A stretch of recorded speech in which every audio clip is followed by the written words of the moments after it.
अस्सलामुअलैकुम स्टूडेंट, मैं उम्मीद करता हूँ कि आप सब खैरियत से होंगे। स्टूडेंट, जैसा कि हम चैप्टर नंबर 13 करंट इलेक्ट्रिसिटी के लेक्चर अपलोड कर रहे हैं क्लास सेकेंड ईयर फिज़िक्स के, तो उसी सीरीज़ को कंटिन्यू करते करते हुए आज का हमारा टॉपिक है कि colour code for carbon resistances. Student, अगर आप टॉपिक के नाम को क्लियरली अंडरस्टैंड कर लें तो आधा तो मसला यहीं पे हल हो जाता है। तो मेरी आपसे सिर्फ एक ही रिक्वेस्ट होगी कि आप इस लेक्चर को एंड तक वॉच करें, ताकि हर एक टॉपिक के रिलेटेड जो मिसकंसेप्शन और अनक्लैरिटी है वो आपके माइंड से दूर हो जाए और आप उसको क्लियरली अंडरस्टैंड कर सकें। तो इस वीडियो को आप एंड तक देखिएगा। Colour code for carbon resistance के से रिलेटेड के हवाले से आपके माइंड में कोई भी अनक्लैरिटी नहीं रहेगी। तो स्टार्ट करते हैं आज का अपना lecture, colour code for carbon resistances. Student, सबसे पहले ये देखते हैं कि कार्बन रेजिस्टेंसेस ही क्यों यूज़ करते हैं। ये रेजिस्टर हम कार्बन के ही क्यों बनाते हैं, और उसके बाद इस बात को क्लियर करने के बाद फिर हम ये डिस्कस करेंगे कि हम कलर कोड ही क्यों यूज़ करते हैं, कलर कोड के यूज़ करने की रीज़न क्या है, हमें ज़रूरत ही क्यों पड़ी कि हम क्या यूज़ करें कलर कोड। फिर स्टार्ट करते हैं कि अगर कमर्शियल लेवल पे देखा जाए, on commercial level we can make register from alloys. अगर आप एलॉयज़ के बारे में जानते हैं कि एलॉयज़ क्या होती हैं, ये आपके पास ऐसा मटेरियल है कि जिसकी रेजिस्टिविटी जो होती है, रेजिस्टिविटी ये नियरली कांस्टेंट कंसीडर की जाती है। इसकी रेजिस्टिविटी क्या होती है, नियरली कांस्टेंट। आपने इसके बारे में याद रखना है। तो एलॉयज़ से अगर हम रेजिस्टेंस बनाएं और जिनकी आपके पास तकरीबन रेजिस्टिविटी जो है वो नियरली इंडिपेंडेंट ऑफ टेम्परेचर होती है, तो ये रेजिस्टेंस तो बनाई जा सकती है इससे। लेकिन अगर हमें very very high value of resistance चाहिए हो तो उसके लिए हम इन अलॉयज़ को यूज़ नहीं कर सकते। अलॉयज़ से स्मॉल वैल्यू की रेजिस्टेंस बनाई जा सकती है, बट अगर आपको लार्ज वैल्यू की रेजिस्टेंस बनानी है तो आप अलॉयज़ से बना नहीं सकते। अलॉयज़ लार्ज रेजिस्टेंस के बनाने के लिए यूज़ नहीं हो सकती।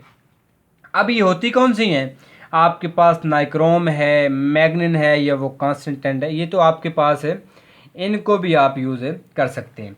बट ये वेरी हाई वैल्यू के लिए हम इनको हमारे लिए सूटेबल है नहीं है। स्टूडेंट, फिर हम क्या करते हैं to get up very high resistance. अब अगर हमें आपके पास वेरी हाई रेजिस्टेंस चाहिए हो तो फिर हम क्या करेंगे, वी यूज़ कार्बन रेजिस्टर। अब कार्बन रेजिस्टर क्या होते हैं, इन्हीं को क्यों यूज़ करते हैं। आपने देखा कि हम एलॉयज़ को भी यूज़ कर सकते हैं, बट एलॉयज़ का एक फ़ायदा तो हमें था कि हमारे पास इसकी रेजिस्टिविटी भी कांस्टेंट थी, बट उससे हम very high value of resistance जो है वो प्रोड्यूस नहीं कर सकते। तो उसकी जगह पे फिर हम कार्बन को यूज़ करते हैं। अब कार्बन से क्या होता है, दो फायदे होते हैं। एक तो हम इससे लार्ज वैल्यू ऑफ रेजिस्टेंस जो है वो गेट कर सकते हैं, वो हासिल कर सकते हैं, और दूसरी बात कि इन जो कार्बन रेजिस्टेंसेज हैं इनके साइज बहुत कम होते हैं, ये कंपैक्ट इन साइज होती हैं। तो कंपैक्ट इन साइज होने का मतलब ये है कि इनका साइज वेरी स्मॉल होता है। स्टूडेंट, इलेक्ट्रॉनिक्स की दुनिया में देखा यह जाता है कि हमारे पास सबसे ज़्यादा उस डिवाइस को इम्पोर्टेंस दी जाती है जिसका साइज़ कम हो, जो पोर्टेबल हो, जो पॉकेट में भी आ जाए। तो ऐसी डिवाइसेस के पीछे लोग भागते हैं जिनका साइज़ कम हो। और स्टूडेंट, इनका तो साइज़ इतना कम होता है कि इनके ऊपर इनकी वैल्यू जो रेजिस्टेंस की है वो राइट भी नहीं की जा सकती। इनका साइज इतना कम होता है कि इनके ऊपर जो वैल्यू है, जी स्टूडेंट, तो इनका साइज़ तो इतना कम होता है, मुझे अचानक से याद आ गया तो मैं आपको दिखा भी देता हूँ, मेरे पास ये मौजूद थी। तो स्टूडेंट इनका ये साइज़ होता है। अब इस साइज़ में आप मुझे बताएं कि मैं इसकी वैल्यू जो है इसके ऊपर राइट कैसे करूं। इनकी वैल्यू इनके ऊपर राइट नहीं हो सकती। ये वो रीज़न है कि जिसकी वजह से हम इसके ऊपर colour code mean colour bands का इस्तेमाल करते हैं। ये कलर बैंड एक निशानी है जिसको यूज़ करते हुए हम रेजिस्टेंस की वैल्यू कैलकुलेट कर सकते हैं। और आज मैं आपको बताऊंगा कि आप चुटकियों में कलर कोड को यूज़ करते हुए रेजिस्टेंस की वैल्यू निकाल कैसे सकते हैं। स्टूडेंट अब यहाँ पे अब आपको ये पता चल गया कि ये जो रेजिस्टेंस हैं, ये जो रेजिस्टर है ये कार्बन के क्यों बनाते हैं। और दूसरी बात, ये कलर कोड का क्या चक्कर है। स्टूडेंट कलर कोड ये है, आपको मैंने बता दिया कि इनका साइज इतना कम है तो हम यहाँ पे जो है इसको इनके ऊपर जो वैल्यू है वो राइट भी नहीं कर सकते। स्टूडेंट आप देखें इसमें आपको 4 बैंड नज़र आ रहे होंगे। ये इस तरह से हम रखते हैं, इसमें 4 बैंड, फर्स्ट बैंड फिर सेकंड बैंड, इसमें आपको 4 बैंड नज़र आएंगे। फर्स्ट बैंड फिर ब्राउन है, फिर सेकंड बैंड ब्लू है, फिर थर्ड रेड है और लास्ट में जो है वो गोल्ड है। स्टूडेंट ये 4 बैंड होते हैं हमारे पास, इस रेजिस्टेंस के 4 बैंड होते हैं। जी स्टूडेंट, तो इस रेजिस्टेंस के कितने बैंड होते हैं? 4। अब ये जो पहला और दूसरा बैंड है, first and second band represents, first and second band represent a number of magnitude या significant figure. Student number of magnitude का मतलब क्या है कि ये जो फर्स्ट बैंड है ये भी आपको कोई ना कोई नंबर देगा और वो नंबर सिग्निफिकेंट होगा। और दूसरा पॉइंट, दूसरा बैंड भी आपको कोई ना कोई नंबर देगा और वो नंबर भी सिग्निफिकेंट होगा। अब ये जो तीसरा बैंड है, ये जो यहाँ पे रेड है, ये आपको मल्टीप्लायर देता है। Third band represent a multiplier या ऑर्डर ऑफ मैग्नीट्यूड। क्या मतलब है कि थर्ड बैंड की जो वैल्यू होगी उसको हम 10 की पावर में लिखेंगे। तीसरा बैंड हो गया। चौथा बैंड, फोर्थ बैंड आपको टॉलरेंस के बारे में बताता है। अब यहाँ पे क्वेश्चन है कि टॉलरेंस क्या होती है? Variation in percentage from A given value. Let suppose अब मेरे हाथ में ये रजिस्टर है तो इसकी वैल्यू लेट सपोज 1000 ओम है। अब इस 1000 ओम से इसकी वैल्यू वेरी कितनी कर सकती है, मतलब इसकी वैल्यू में चेंज कितना आ सकता है, ये कहलाती है टॉलरेंस। मतलब कितनी कम हो सकती है और कितनी ज़्यादा हो सकती है।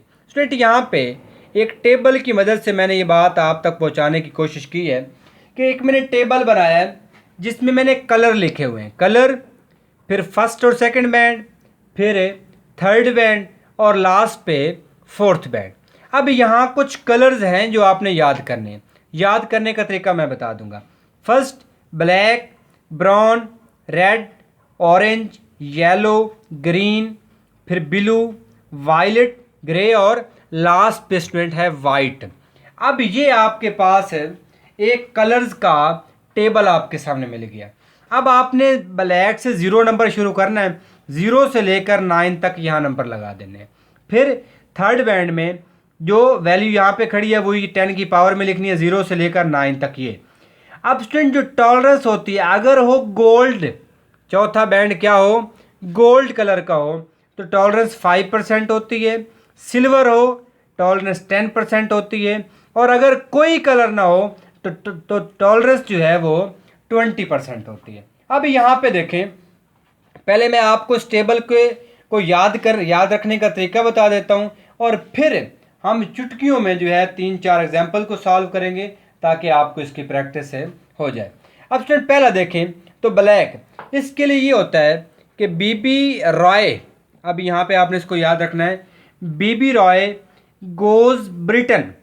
बीबी रॉय एक औरत का नेम है और वो क्या किधर गई, गोज ब्रिटेन, वो बरतानिया गई। या बरतानिया जाया करती है, गोज़ ब्रिटेन। अब जाती तो वो बरतानिया है, लेकिन मगरबी जर्मनी में, जर्मनी वेस्ट में उसकी जो छोटी सिस्टर है उसकी वहाँ पे शादी हुई है, तो अब वो जाएगी बरतानिया, बट जर्मनी वेस्ट से होती हुई अपनी बहन को मिल के जाएगी। तो BB, first B for black, second B for brown, R से रेड, ओ से ऑरेंज, वाई से येलो, ये जी ग्रीन। अब फर्स्ट आपने लेते जाना है। इस बी से ब्रिटेन, वी से वायलेट, जी से ग्रे और डब्ल्यू से वेस्ट। अब यहाँ पे इस फार्मूले को याद करते हुए आप कलर्स को याद कर सकते हैं। फिर यहाँ पे स्टूडेंट को फिर दोबारा से एक मिस्टेक और यहाँ पे ये होती है कि उनको कन्फ्यूजन ये होती है कि अब ये बी दो तो ये खड़े हैं, तीसरा ये आ गया है, अब इस बी का हम कैसे पता चला है। स्टूडेंट आपने याद ये रखना है कि जो पहले दो बी है, पहला ब्लैक होगा, दूसरा ब्राउन, और जो लास्ट पे आएगा वो ब्लू होगा। और इसके याद रखने का कोई फार्मूला नहीं है, आपने खुद याद रखना है। जो फर्स्ट में जी आएगा वो ग्रीन, और जो लास्ट पे आएगा वो ग्रे।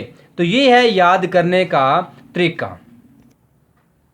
जी स्टूडेंट, तो मैंने आपके सामने एक रजिस्टर बनाया हुआ है और जिसके मैंने ऊपर कलर जो है वो मेंशन किए हुए हैं। तो आपने अब इन कलर्स की मदद से वैल्यू निकालनी है। अब स्टूडेंट देखें, जैसे कि ये हमारे पास ये रजिस्टर है, इस तरह का फर्स्ट अब रेड है। अब फर्स्ट रेड है, मैं पेज थोड़ा सा घुमाऊंगा तो देखना है आपने यहाँ से। स्टूडेंट अगर फर्स्ट रेड है तो हम यहाँ से रेड की वैल्यू देखेंगे। अब यहाँ पे रेड की वैल्यू कितनी है स्टूडेंट, वो रेड की वैल्यू आपने यहाँ 2 लिख देनी है। यहाँ पे बीबी रॉय रेड की वैल्यू 2 है। फिर येलो 4 है तो 4 नंबर लिख दिया। उसके बाद है ब्लू, मैंने आपको बताया था कि ब्लू हमें क्या देगा, 10 की पावर देगा। तो ब्लू का नंबर 6 था तो 10 की पावर है 6। अब अगर ये बैंड जो है ये गोल्ड का है, ये कैसा है, गोल्ड, तो यहाँ पे टॉलरेंस कितनी होगी, 5%। अब स्टूडेंट सिंपली आपने करना क्या है, छोटी सी एग्जांपल मैं आपको यहाँ दे देता हूँ। लेट सपोज कि ये वैल्यू 100 एक लेट सपोज कर लेते हैं, और इसमें जो टॉलरेंस है वो 5% है। हमें पता है कि 100 का जो 5% होता है वो कितना होता है, 5। इसका मतलब है इसमें से 5 माइनस भी कर दें 95, और 100 में 5 ऐड भी कर दें 105। तो इसका मतलब ये हुआ कि ये जो रेजिस्टेंस थी जिसकी वैल्यू 100 थी, ये वेरी कर सकती है फ्राम 95 टू 105। तो ये जो आपके सामने वैल्यू है 24 10⁻⁶, आप 1060 लगा के उसके बाद इसका 5% निकालें, 5% माइनस भी कर दें और 5% ऐड भी कर दें। एक दो एग्जांपल्स और मैं आपसे शेयर करता हूं, तो इन एग्जांपल्स की आपने खुद से प्रैक्टिस करनी है ताकि आपको इस बात की समझ आ जाए।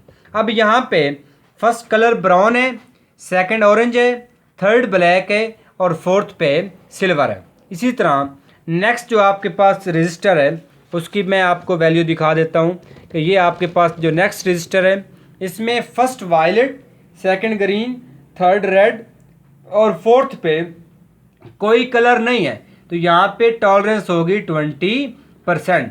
तो ये आपके लिए एग्जांपल्स हैं, ये आपकी असाइनमेंट है। इसका आंसर निकाल के आपने कमेंट सेक्शन में कमेंट कर देना ताकि मुझे पता चले कि आपको कलर कोड की समझ आई है। तो ये था आज का हमारा टॉपिक, कलर कोड। इंशाल्लाह इससे आगे लेक्चर नेक्स्ट में हम मिलते हैं, तब तक अल्लाह हाफिज़।